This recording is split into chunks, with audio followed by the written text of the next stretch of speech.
everybody, it's Sarah Pai Kai and Jennifer Kem here. We are talking about the stages of ownership in a unicorn team, and we have reached my favorite stage of all, stage 4, which is performing, rolling in the dough,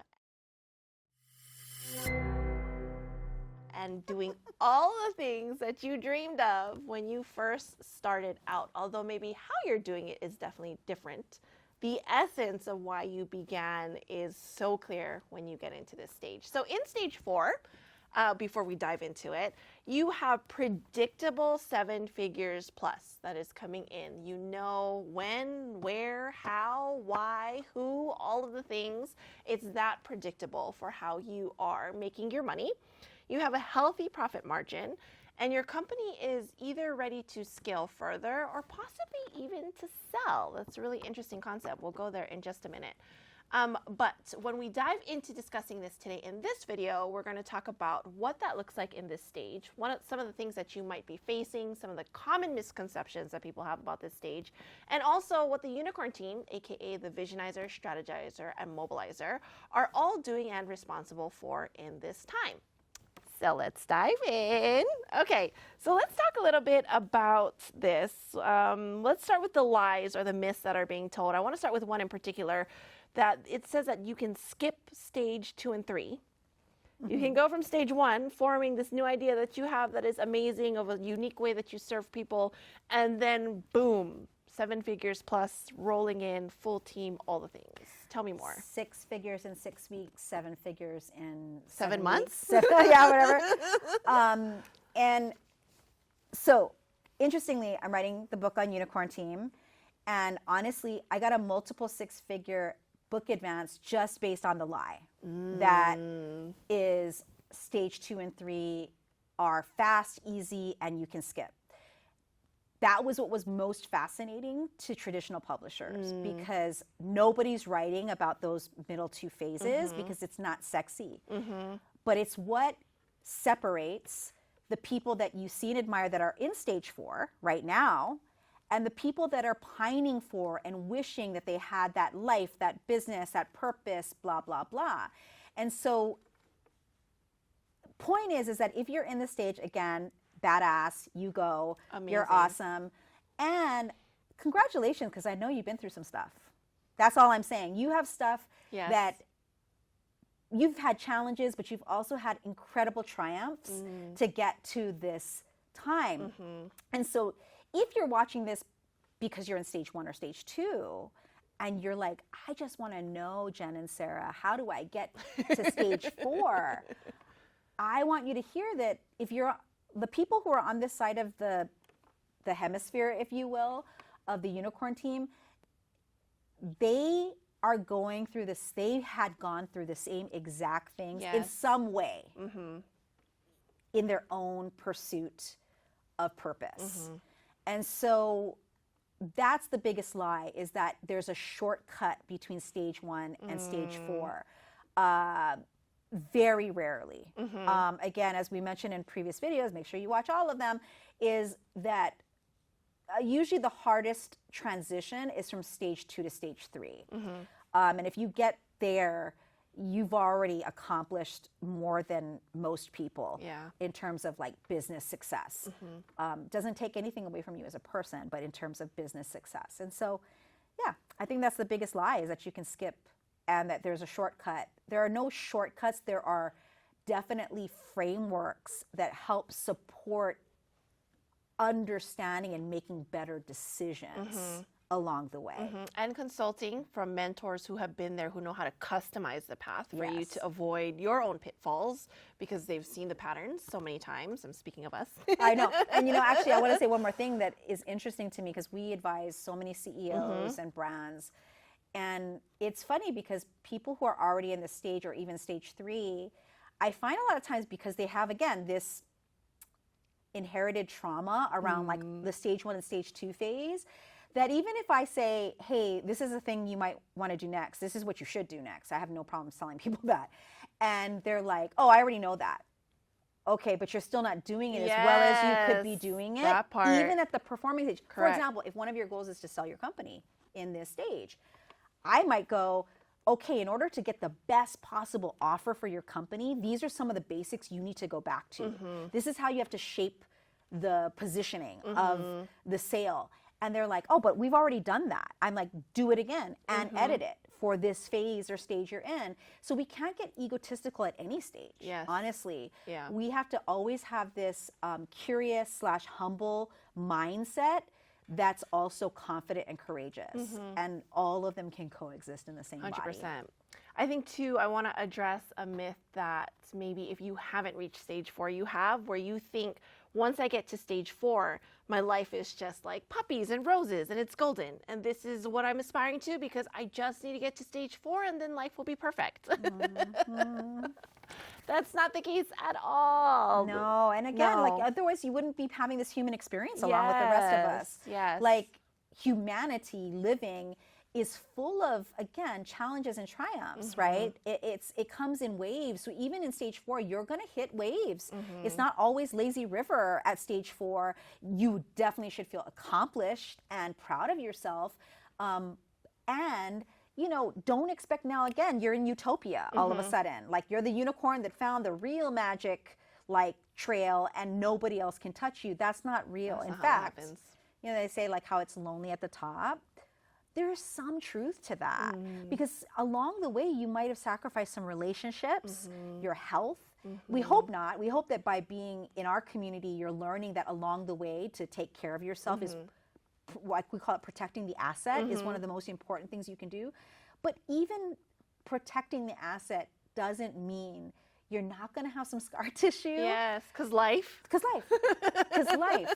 And so just give yourself some grace and also just know that this means that you can even have bigger impact because now you have more resources available to you. So now what are you going to do next, right? I love that. So the Visionizer in this stage, though, one of the things to celebrate is their role is now just to purely be the Visionizer. That's freedom. Amazing. I think it's what every Visionizer aspires Plant in. my And flag. Get me a t-shirt. Get me a jacket. All of that. Yes. All of that. Do you find, though, that sometimes Visionizers go through an identity crisis when they've reached this stage of, you know, they started out as the butcher, baker, candlestick maker, Visionizer, strategizer, mobilizer, and everything else in between. And they've now graduated to what they've been aspiring to this whole time, which is I want to live in my creativity and to be in this thought process and up in the clouds and the ether and developing more bigger relationships.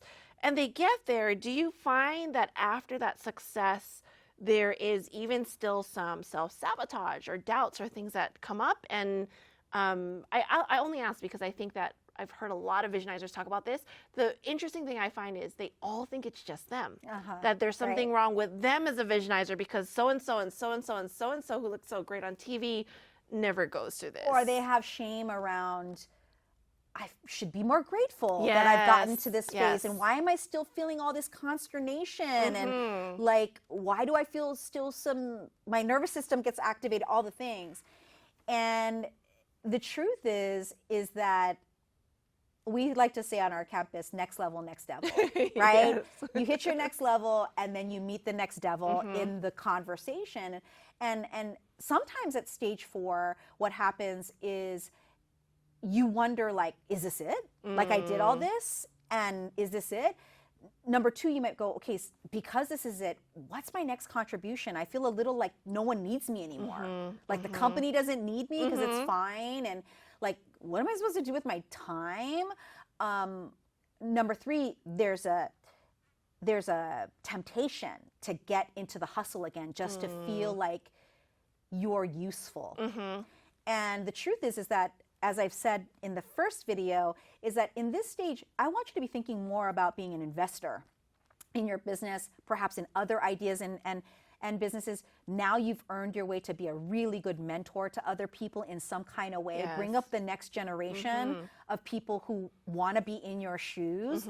And also, like, this is an opportunity for you to create massive impact at the scale you dreamed of in stage 1. Because what we get in stage 1 a lot with the forming people is, I just want to be a philanthropist. I want to create a nonprofit. I want to help people. I want to help people. And yes, that's awesome. We believe you and we think that is an honorable goal. But in the beginning, you ain't got no money for that. You got to take care of you. Yeah. But I hope that you watching this video sees that if you get to stage 4, you get to do all that. And that could be motivation for you if you are in stage 1 or stage 2 right now watching this and going, is it really going to happen for me? It can, if you stick with us. Yeah, and also stick with other people who think like this. And use the unicorn team framework. Yes. That's the most important part, I think, is the framework. And that, I think it's one of the reasons why it's embedded in all of our programming in some way, shape, or form, because it really is the flexible structure that cures everything that ails a business, honestly. So, okay, so what does a strategizer role look like here? We talk about, at this point, you probably have a full-time, not probably, you have a full-time strategizer, maybe even a couple, depending if they're in marketing or sales, because it's generally the areas that they are in charge of. But what is a strategizer really trying to think through, and what should be their main objective at a business this size? Depending on the goals of the company, their job is scaling the company. Scaling revenue, extracting product lines. It's like this. Look at when you fly on airplanes. You know, it's annoying to all of us when they charge you for baggage, or they charge you to sit in the middle of the freaking plane when it's the same seat as the back of the plane. But these are all revenue drivers that you can, by stage 4, identify as easy ways to scale revenue. Got it. Okay. And in the case of a service-based position, because you might be thinking, well, what about if you're service-based? There's a lot of things like, you know, starting to, on a consistent basis, that the market is used to you charging for a sales call. You know, you can, by the way, do that in stage 2 and stage 3 as well. But by stage 4, you really, it's a done deal. Like, people expect to pay for additional services that before you had to give for free to be proving yourself or getting those case studies. So that's the strategizer's job. And the sales team at that point is really looking at, you know, how can they maximize their individual compensation, which is, you want your salespeople to care about money. Yes, 100%. Don't ever think your salespeople are greedy. No. If as long as they're selling the things that your marketing team says to sell, that means there's profit, right? So strategizer's job, or positioning the company for a surge of sales so that you can sell the company at the right time. So those are there's a couple strategies that the strategizer is in charge of. Got it. Okay, so then the mobilizer's role, they are actually, ironically enough, getting out of all of the day-to-day responsibilities and instead installing department leads that are accountable to them and getting the same type of quality and performance as when they were hands-in in all of the things. 100%.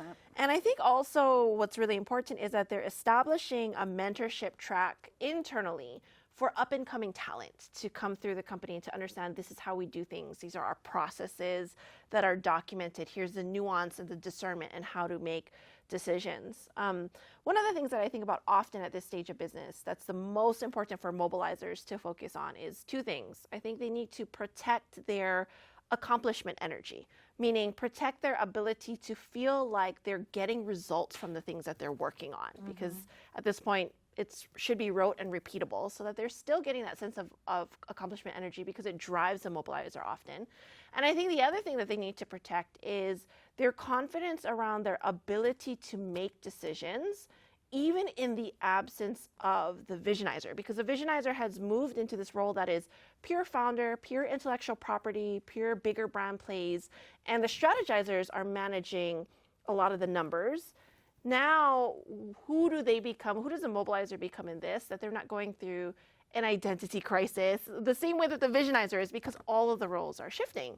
So have you seen kind of some of the same things in that vein? And or what do you think are the most important aspects for the mobilizer to remember in this particular stage of business? Well, the main thing is back to when I said in the previous video around the mobilizers in charge of brand experience and the strategizers in charge of brand revenue generation. At this stage, I think it's really important that the COO looks at themselves. Basically, at this point, you're chief operating officer. You can have those types of titles. And you're looking at how can we get the most value out of what we're invested in internally? So meaning the resources, the people, the process, the technology, the programs, all of it, collaborating again with the strategizer in a way that allows them to go, this is the perfect little nexus of like productivity and opportunity that we're creating. And so, and they're doing that, and they find, as you call it, you know, you mentioned accomplishment energy, that really turns a mobilizer on. Hell yeah. Like they like to feel like, okay, great, every quarter we've accomplished this. They love to show, here's what we did well, and they don't really like what they don't do well. Strategizers actually don't care as much. Like, you know, they don't. Much more analytical. Right, they're analytical. Or they're didn't. like, it is what it is. And so I think that is something to be thoughtful of. And if you're a visionizer, obviously watching this, or maybe you're like, oh my gosh, I think this whole time I could have been a really good mobilizer, right? I see you. That's another awesome thing. In fact, if you're in stage 1 and stage 2 and you're watching this, you might be like, wait a minute, that mobilizer thing sounds like up my alley. These are all opportunities for you to see what is your future? What is your path as an entrepreneur? And your unicorn team, the strategizer and mobilizer, are intrapreneurial, whereas the visionizer is entrepreneurial, and then you come together to create magic and awesome and meaning and all the things. So, and also I want to say one other thing about the mobilizer is that there are other thoughts around how to manage your team and how that applies to the business and the brand. For example, there's this thing about visionaries and integrators, right? And that's a good theory system too, okay?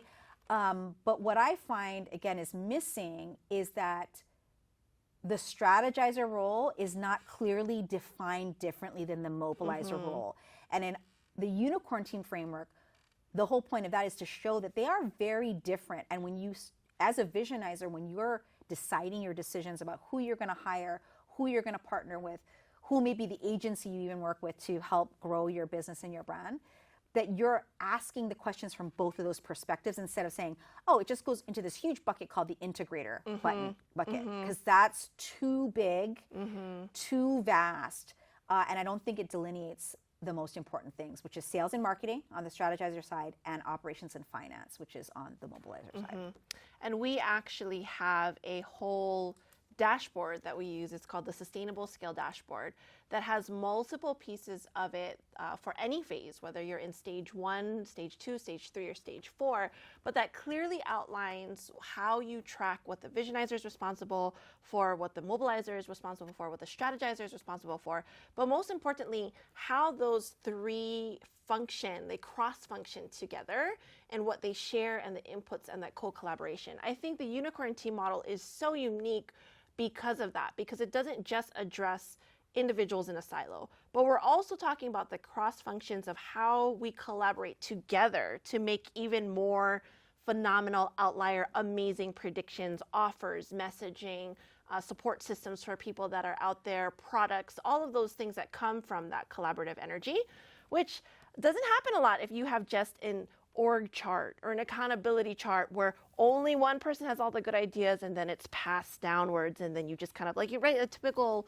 setup that's there. So I really think that there's a lot of space, especially in stage 4, for the breeding of creativity and new endeavors and things of the like. How do you know how to manage all of that without going like too much in too many places? Because, you know, visionizers would conquer the entire globe if they just had enough time. How do you kind of even know as a visionizer how to lead a company at that point and where they need to go with it? Well, a lot of times at this point, and again, it's a little different based on the size of your company, right? If you're a small business versus a really big business. But ultimately, it's like almost like as CEO, you're trying to fire yourself at that point. You're finding ways to replace yourself by that point. Like maybe hire a new CEO, maybe promote one of the people who works with you. But really, again, more now elevating yourself to a greater purpose. It's a new season of contribution. You've earned your way to now, again, mentor, support, reinvest time, energy, money. And it's a place where like, it's a good place to start to re-ask, what's my purpose in this next season of life, right? The main thing is at this stage, if you go and wreck your company, something's going on with you that you need to handle in therapy. Because, you know, by this stage, even if you are hungry or still have discomfort around like your leadership, there's nothing to prove because you have actually proved it because you're in stage 4. It's more like there's probably a lot of personal development that you want to start going back into and reevaluating, like, what's my next level of contribution? It's really an exciting time. Yeah. And also to be of service to the rest of the people on your unicorn team and say, I'm here to now really support you, not just in all the stages you're supporting your team, but in a way that's more like, I'm actually not a decision maker anymore. You know, I'm more of a contributing factor versus the boss. It's a delicious stage to be in. For those of you who are here, hello, we are your next best step to help you, I promise you, because we've supported so many people who are multi-hyphenate wanting to develop things to be able to do that without losing the foundations of what makes their current company and team so great. And a lot of times it's like you have those existing pieces, you just need some small tweaks or hinges so that your unicorn team knows how to really solidify and gel and bring those things all together, whether you're in the day-to-day of the business or you're not. And if you are like, well, I'm not at stage 4 yet, I'm in stage 1, 2, or 3, that's totally fine too. We are seeing you and celebrating the journey that you are on. Nobody gets to stage 4 from stage 0. All of this is an important part of the process and the through line. And I commend you for doing that work to be available for your purpose and to be present for the people that you really want to support with the work that you're doing in the world. So if you have not yet watched all of our other videos on what a visionizer, strategizer, mobilizer is, you can get all of that information below, and you can also check out all of the 3, 4, 5 videos that we have in this series about the unicorn stages that have all these yummy details for you there. I hope that you are binge watching this, maybe with a glass of rosé, as Jen and I often like to do when we're learning about business things, and that you're taking all of these notes and you're finding what serves you and your soul and your identity in this time and season of your business. Until the very next video, we will bid you adieu and we'll see you soon.